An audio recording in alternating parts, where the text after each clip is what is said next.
দেখো আমরা এখানে টর্কের পরিমাণ কত সেটা আমরা এখানে নির্ণয় করব। টর্কের পরিমাণটা দেখো equal to tau equal two, এখানে দেখো বলের পরিমাণ টর্ক নির্ণয় করার সময় যে সমান সমান্তরাল বিপরীতমুখী বলটা থাকে, এই সমান সমান্তরাল বিপরীতমুখী বলের যে কোনো একটি এবং তাদের অন্তর্বর্তী দূরত্বের গুণফল, সেটাই হলো টর্ক। তাহলে এখানে দেখো কিউ ই বলের পরিমাণটা এখান থেকে নিলাম, আর দুটি বলের লম্ব দূরত্ব হচ্ছে এসি, এটাই হচ্ছে টর্কের পরিমাণ।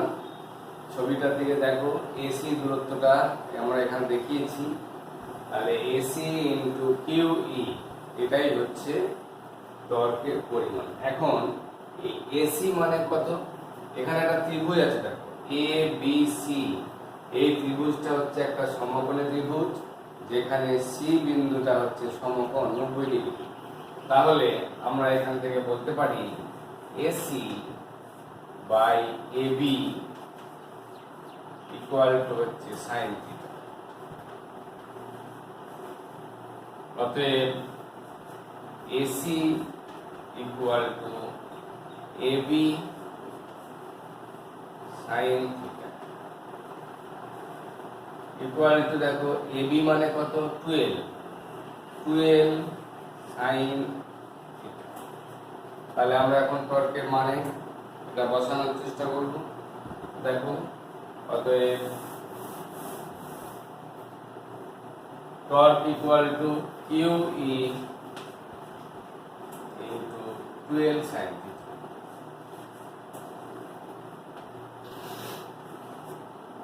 Equal to 2QL into E into sin।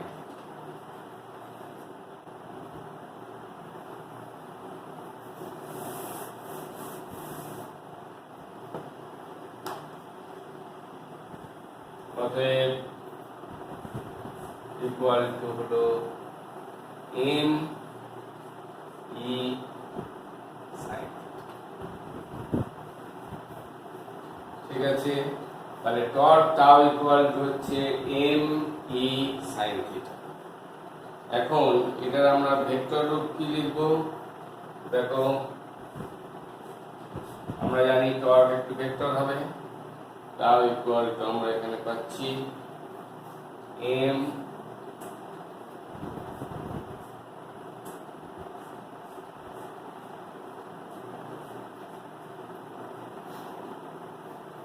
এটা হচ্ছে টর্কের পরিমাণ।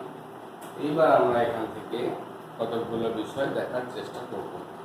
দেখো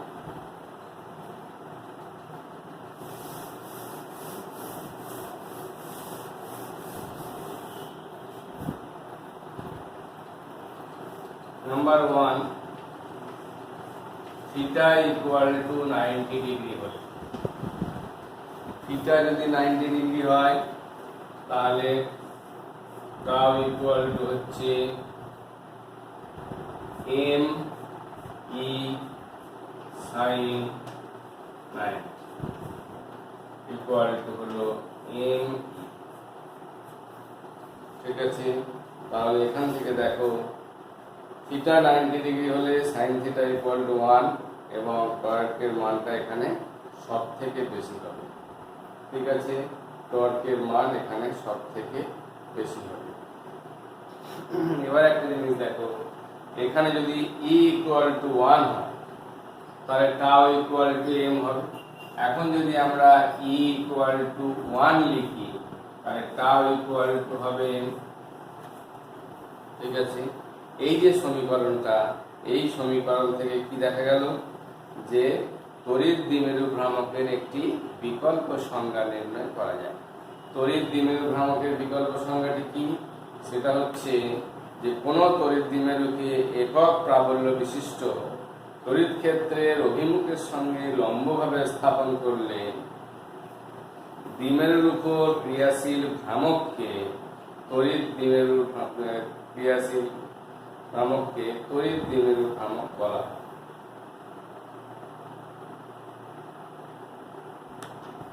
কোন তড়িৎ দ্বিমেরুকে একটি একক প্রাবল্য বিশিষ্ট, তাহলে ই ইকুয়াল টু যেহেতু 1 লিখেছি, তাহলে একক প্রাবল্য বিশিষ্ট একটি সুষম তড়িৎ ক্ষেত্রের অভিমুখের সঙ্গে লম্বভাবে স্থাপন করা হলে দ্বিমেরুটির উপর ক্রিয়াশীল ভ্রামক, এটাকেই বলা হচ্ছে তড়িৎ দ্বিমেরু ভ্রামক।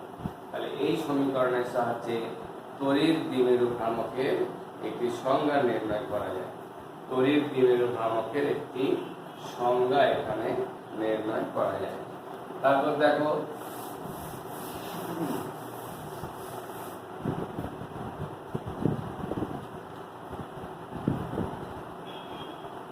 নম্বর থিটা ইকুয়াল টু যদি 0 ডিগ্রি হয়, তাহলে tau equal to M E sine G equal to হলো 0। তাহলে দেখো থিটা ইকুয়াল টু 0 হলে সাইন 0, অতএব টর্কের পরিমাণটা তখন 0 হয়। অর্থাৎ তড়িৎ দ্বিমেরু ভ্রামক তড়িৎ ক্ষেত্রের সমান্তরালে থাকলে দ্বিমেরুর উপর কোনো টর্ক ক্রিয়া করে না। তড়িৎ দ্বিমেরুটি যদি তড়িৎ ক্ষেত্রের সমান্তরালে থাকে তাহলে কোনো টর্ক এর মধ্যে ক্রিয়া করতে পারে না। তাহলে এখান থেকে আমরা কি পেলাম? টর্কের পরিমাণটা নির্ণয় করলাম এবং বিভিন্ন বিন্দুতে টর্কের পরিমাণটা থিটার মানের জন্য কত হবে সেটা আমরা এখান থেকে নির্ণয় করতে পারলাম। চলো আমরা এবার পরেরটার দিকে চলে যাই।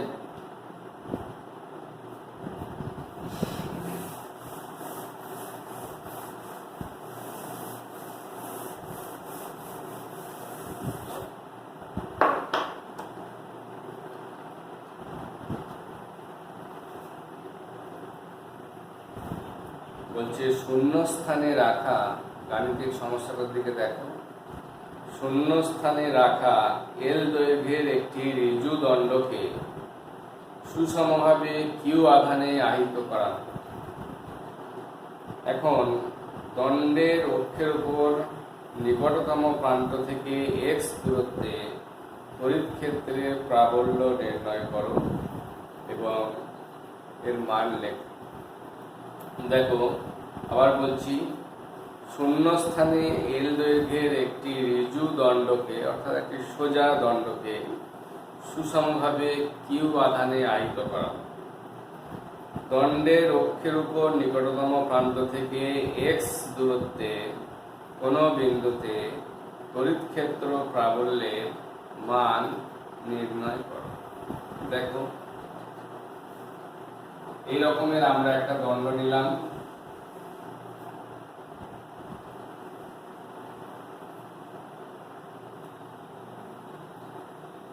এই দণ্ডটার আমরা এখানে এবি দিলাম।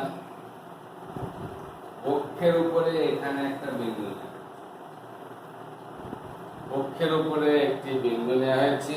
এই বিন্দুটা ধরে নাও পি, ঠিক আছে। এবং বি বিন্দু থেকে পি বিন্দুর দূরত্ব হলো এক্স। বি বিন্দু থেকে পি বিন্দুর দূরত্ব হলো এক্স। এইটার মধ্যে কিউ আধান দেওয়া আছে, এটার মধ্যে মোট কিউ আধান দেওয়া আছে। দণ্ডের দৈর্ঘ্য হলো এল, দণ্ডের দৈর্ঘ্য হলো এল, ঠিক আছে। এটা হলো মধ্যবিন্দু, এটাকে আমরা ও ধরে নিলাম। তাহলে এইটার মধ্যে মোট আধানের পরিমাণ কিউ, একক দৈর্ঘ্যে আধান, একক দৈর্ঘ্যে আধান ল্যামডা ইকুয়াল টু হলো কিউ বাই এল। আধানের রৈখিক ঘনত্ব ল্যামডা ইকুয়াল টু এখানে পাওয়া গেল কিউ বাই। এখন পি বিন্দু থেকে আর দূরত্বে, অর্থাৎ এই বিন্দুটা থেকে আর দূরত্বে, এই দূরত্বটা আর নিলাম, আর দূরত্বে একটা ক্ষুদ্র অংশ ধরে নেওয়া হলো। ক্ষুদ্র অংশ ধরে নেওয়া হলো, এটার পরিমাণ হলো ডিআর। পি বিন্দু থেকে আর দূরত্বে ডিআর ক্ষুদ্র একটি অংশ ধরে নেওয়া হলো। তাহলে এই অংশের আধান কত হবে? দেখো, গোটা দণ্ডটার মধ্যে একক দৈর্ঘ্যে আধানের পরিমাণ হলো lambda equal to Q by এল।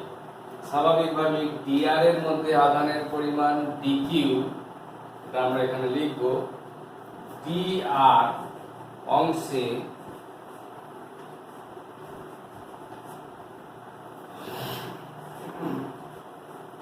আধানের পরিমাণ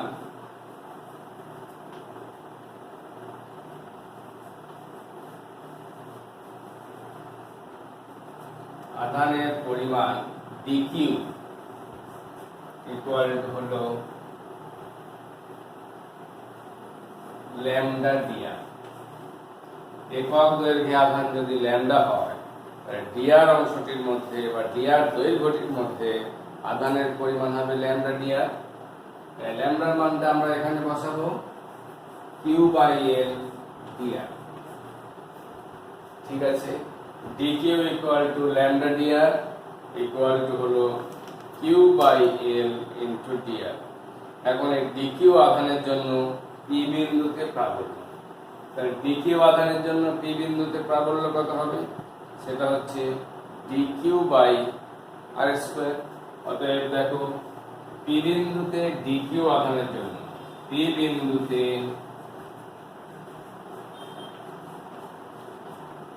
dq আধানের জন্য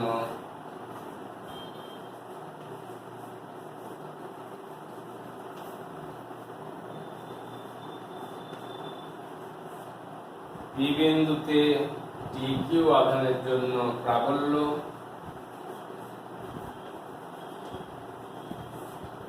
dE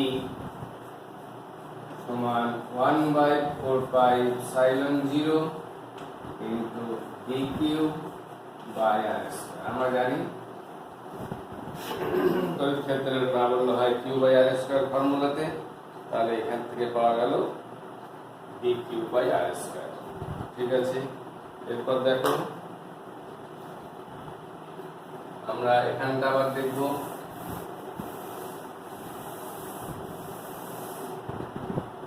অতএব মানটা আমরা এখানে বসাবো, dE সমান 1/4 পাই এপসাইলন 0 আর dq এর মান হলো, আমরা এখানে dq মানে q by l dr by r square. ঠিক আছে, q by l dr by r square. তাহলে p বিন্দুতে DE অংশটি বা D দৈর্ঘ্যের অংশটুকুর জন্য p বিন্দুতে তড়িৎ ক্ষেত্র প্রাবল্যের মান হচ্ছে এইটা। এখন সমগ্র দণ্ডটার জন্য p বিন্দুতে তড়িৎ ক্ষেত্রের প্রাবল্য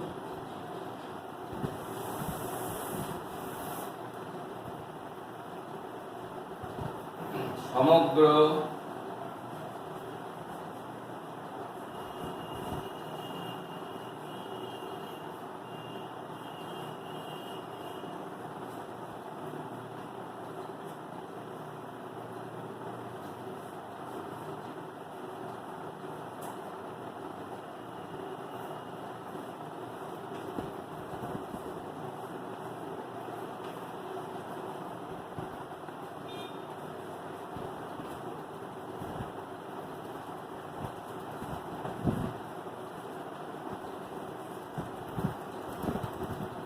E সমান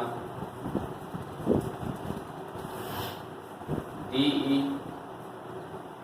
সমগ্রটার জন্য আমরা একটা ইন্টিগ্রেশন করব এবং সেটা হচ্ছে, দেখো, p বিন্দুর সাপেক্ষে x থেকে লিমিট হবে x প্লাস l, তাহলে হচ্ছে সমান 1/4πε0 Q/L ইন্টিগ্রাল dr/r², আর লিমিটটা হচ্ছে x থেকে x প্লাস l, এই বিন্দু থেকে এই বিন্দু পর্যন্ত।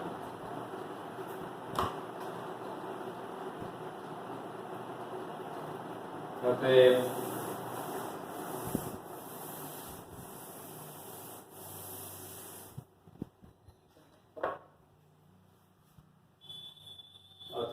ই সমান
দেখে নাও গণনাগুলো।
এখানে দেখো এসআই পদ্ধতিতে পি বিন্দুতে তড়িৎ ক্ষেত্র প্রাবল্যের মান হবে 1/4πε0 Q/x ইন্টু এক্স প্লাস এল। এখন সিজিএস পদ্ধতি যদি নেওয়া হয়, সিজিএস পদ্ধতি যদি আমরা লিখি তাহলে ই এর মান কেবলমাত্র 1/4πε0 এই অংশটুকু বাদ যাবে, দিয়ে শুধু হবে Q/x ইন্টু এক্স প্লাস এল। ঠিক আছে, তাহলে সিজিএস পদ্ধতিতে ওই বিন্দুতে তড়িৎ ক্ষেত্র প্রাবল্যের মান কত হবে সেটা জানা গেল। এখানে আমরা কি পেলাম, আমরা আরেকবার বিষয়টাকে বোঝানোর চেষ্টা করব। এটা একটা আহিত দণ্ড ছিল এবং এই আহিত দণ্ড মানে দণ্ডটার মধ্যে সুষমভাবে আধান বণ্টিত আছে। এই বণ্টিত আধানের জন্য ওই দণ্ডটির যে অক্ষ, সেই অক্ষের উপর বহিস্থ একটি বিন্দুতে তড়িৎ ক্ষেত্র প্রাবল্যের মান কত হবে সেইটা আমরা এখানে নির্ণয় করার চেষ্টা করেছি। এখানে কাজটা কি, লক্ষণীয় বিষয় দেখো, তড়িৎ দ্বিমেরুর ক্ষেত্রে আধান দুটি প্রান্তে অবস্থান করে। অর্থাৎ আগে যে দণ্ডটা দেখানো হলো, এই রকমের দৈর্ঘ্যের যদি একটি তড়িৎ দ্বিমেরু নেওয়া হয়, তাহলে দুটি প্রান্তে প্লাস কিউ এবং মাইনাস কিউ এই দুটি আধান থাকে। দণ্ডের ক্ষেত্রে কিন্তু দুই প্রান্তেই শুধু আধান আছে তাই নয়, সমগ্র দণ্ডটার মধ্যে কিউ পরিমাণ আধান বণ্টিত অবস্থায় আছে। অর্থাৎ একটি প্রান্তের আধান কত সেটা নির্ণয় করা যায় না, বা মধ্যবিন্দুতে আধান কত সেটাও নির্ণয় করা যায় না। ফলে তড়িৎ দ্বিমেরুর সঙ্গে এর একটি বৈসাদৃশ্য হলো, তড়িৎ দ্বিমেরুর দুইটি প্রান্তে আধানগুলি থাকে, তড়িৎ দ্বিমেরুর মাঝে অর্থাৎ দুটি আধানের মাঝে যে অংশটুকু সেটি একটি কাল্পনিক দূরত্ব, অর্থাৎ সেটি কোনোভাবে ফিক্সড কিছু না, সেই জন্য ওই জায়গাগুলোতে আধানের কোনো অস্তিত্ব থাকতে পারে না। শুধুমাত্র দুই প্রান্তীয় অবস্থানে দুটি সমান পরিমাণ বিপরীতধর্মী আধান থাকে। এখানে কিন্তু দণ্ডের মধ্যে আধানটি সুষমভাবে বন্টন হয়ে আছে। সেই জন্যে আমাদের এখানে যখন আমরা পি বিন্দুতে তড়িৎ ক্ষেত্রের প্রাবল্য নির্ণয় করতে যাচ্ছি, তখন আমরা একক দৈর্ঘ্যে কতটা আধান আছে, অর্থাৎ এল দৈর্ঘ্যে যদি কিউ আধান থাকে, তাহলে একক দৈর্ঘ্যে আধানের পরিমাণ কত আছে সেটা আমরা এখান থেকে নির্ণয় করে নিলাম। অর্থাৎ ল্যামডা ইকুয়াল টু আমরা এখানে পেলাম কিউ বাই এল। এখন আমাদের বলা ছিল যে বি প্রান্তটি থেকে পি বিন্দুর দূরত্ব এক্স এবং দণ্ডটির দৈর্ঘ্য হলো এল। তাহলে এ প্রান্ত থেকে পি বিন্দুর দূরত্ব হলো এক্স প্লাস এল। অর্থাৎ পি বিন্দুর সাপেক্ষে দূরত্বটা যদি আমরা পরিমাপ করি, তাহলে পি থেকে বি বিন্দুর দূরত্ব হলো এক্স, পি থেকে এ বিন্দুর দূরত্ব হলো এক্স প্লাস এল।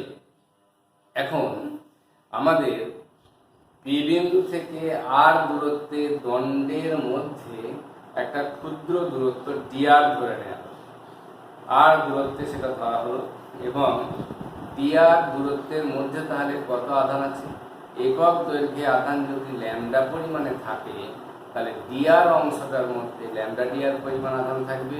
আমরা এইটাকে কিউ আধান হিসেবে ধরে নিচ্ছি। কিউ ইকুয়াল টু এখানে পাওয়া যাচ্ছে ল্যামডা ডিআর। তাহলে ডিকিউ মানে ল্যামডা ডিআর, কিউ মানে হলো গোটা আধানটা, আর ওই ক্ষুদ্র অংশ ডিআর এর মধ্যে যে আধানটা আছে সেটা হচ্ছে DQ equal to lambda DR. এটা ঐকিক নিয়মই তোমরা পাবে, একক দৈর্ঘ্যে আধানের পরিমাণ ল্যামডা হবে ডিআর দূরত্বে আধানের পরিমাণ ল্যামডা ডিআর। তাহলে ডিকিউ সমান ল্যামডা ডিআর। ওই যে ডিকিউ এই আধানটুকুর জন্য পি বিন্দুতে প্রাবল্য যখন আমরা নির্ণয় করেছি, তখন প্রাবল্যের সমীকরণকে ব্যবহার করেছি। সেটা হলো D E equal to 1/4πε0 into D Q by R square, আধান বাই দূরত্বের স্কোয়ার। এইটা যখন করেছি, ডিকিউ এর মানটা আবার আমরা লিখলাম। ডিকিউ মানে হলো ল্যামডা ডিআর, ল্যামডা ডিআর মানে হলো কিউ বাই এল ডিআর। তাহলে আমরা এখান থেকে পেয়ে গেলাম ডিই সমান 1/4πε0 Q by L into D R by R square. এখন এই ডিআর ক্ষুদ্র অংশটুকু আধানের অর্থাৎ দণ্ডের বি বিন্দু থেকে এ বিন্দু পর্যন্ত যদি আমরা সমাকলন করি, তাহলে সমগ্র দণ্ডের জন্য পি বিন্দুতে কত প্রাবল্য হবে, বা সমগ্র আধান দণ্ডের মধ্যে যে বণ্টিত আছে সেই আধানটুকুর জন্য পি বিন্দুতে কি পরিমাণ প্রাবল্য পাওয়া যাবে সেটা এখান থেকে নির্ণয় করা যাবে। আমরা এখানে নির্ণয় করেছি সমগ্র দণ্ডটার জন্য পি বিন্দুতে প্রাবল্য, তাহলে ই সমান ইন্টিগ্রাল অফ ডিই করেছি, এবং ইন্টিগ্রেশনের লিমিট দেখো, পি বিন্দু সাপেক্ষে ধরলে এক্স থেকে শুরু হয়ে ডিআরটা এক্স প্লাস এল পর্যন্ত গেছে। তাহলে ইন্টিগ্রাল লিমিট হচ্ছে integral X to X plus L D R by R square, আর ইন্টিগ্রেশনের বাইরে আমরা পাচ্ছি 1/4πε0 কিউ বাই এল। এই সমীকরণটা থেকে আমরা লাস্ট পেলাম 1/4πε0 কিউ বাই এল, আর ওখানে দেখো এক্স ইন্টু এক্স প্লাস এলটাকে আমরা নিয়েছিলাম লসাগু, তারপরে ওখান থেকে আমরা এল পেলাম, উপরের এল আর নিচে একটা এল ছিল সেগুলো ক্যান্সেল হয়ে গেল, অতএব 1/4πε0 Q by X into X plus L. এই বিষয়টার দিকে খেয়াল করতে হবে যে এখানে আমাদের যেটা দেওয়া হয়েছে সেটা তড়িৎ দ্বিমেরুর সঙ্গে এর ডিফারেন্স আছে। তড়িৎ দ্বিমেরু দুটি আধান আছে, দু প্রান্তে, মাঝখানে কিছু নেই। এখানে একটি আধান সমগ্র দণ্ডটার মধ্যে সুষমভাবে বন্টিত আছে। একটি দণ্ড এবং একটি তড়িৎ দ্বিমেরু একই জিনিস নয়।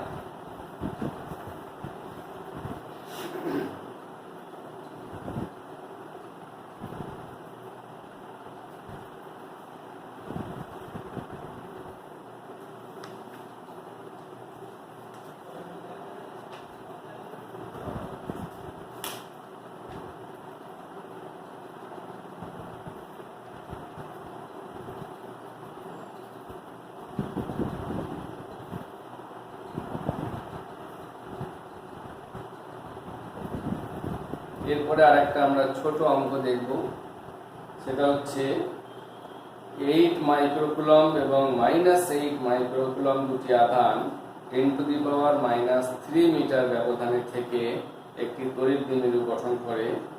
এর দ্বিমেরুর ভ্রামক এবং দ্বিমেরুর কেন্দ্র থেকে 20 সেন্টিমিটার দূরে এর প্রাবল্য নির্ণয় করো। দেখো, একটা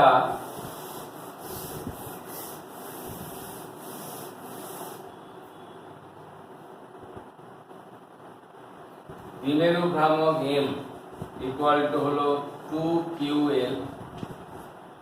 এখানে আধানটা বলেছে 8 মাইক্রোকুলম্ব আর ডিসটেন্সটা বলেছে 10⁻³ খুব সহজ। এখানে দেখো এই 12, এই দূরত্বটা হচ্ছে 10⁻³ বলেছে, আধানের পরিমাণটাও বলে দিয়েছে। এখানে 12 এর মানটা হচ্ছে 10⁻³ আর আধানের পরিমাণ যেটা আছে সেটা বলেছে 8 মাইক্রোকুলম্ব। তাহলে 8 মাইক্রোকুলম্ব বলতে 8 into 10⁻⁶ equal to 8 into 10⁻⁹ coulomb metre. এটা হচ্ছে তড়িৎ দ্বিমেরুর ভ্রামকটা আমরা এখান থেকে পেলাম। এরপরে আমরা দেখব তড়িৎ ক্ষেত্রের প্রাবল্য। এই তড়িৎ দ্বিমেরুর কেন্দ্র থেকে 20 সেন্টিমিটার দূরে, 20 সেন্টিমিটার দূরে তড়িৎ ক্ষেত্রের প্রাবল্য কত? E সমান 1/4πε0 2m/r³। এই ফর্মুলায় বসাবে 2m/r³ এই ফর্মুলায় এখান থেকে বসানো হবে। ইকুয়াল টু এইটার মান হচ্ছে 9 ইন্টু 10⁹ ইন্টু 2। তড়িৎ দ্বিমেরু ভ্রামকের মান হলো 8 ইন্টু 10⁻⁹ আর এখানে r³ যেটা আছে সেটা 20 সেন্টিমিটার বলেছে। 20 সেন্টিমিটার মানে হচ্ছে 0.2 মিটার তার কিউব। ঠিক আছে, তাহলে এখান থেকে এটা পাওয়া গেল। অতএব এখানে মানটা দেখো,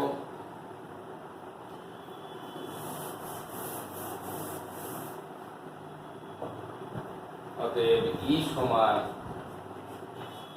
দেখো 9 ইন্টু 16, 8 দুগুণে 16 ইন্টু এদিকে দেখো 10⁻⁹ আর 10⁻⁻⁹ এটা চলে গেল। তাহলে এখান থেকে হলো 1/0.2 তার কিউব। ঠিক আছে, ইকুয়াল টু হলো 9 ইন্টু 16 ইন্টু এখান থেকে পাওয়া গেল 125 ইকুয়াল টু এখানে হলো 18 ইন্টু 10⁻³ হয়ে গেল নিউটন পার কুলম্ব। নিউটন পার।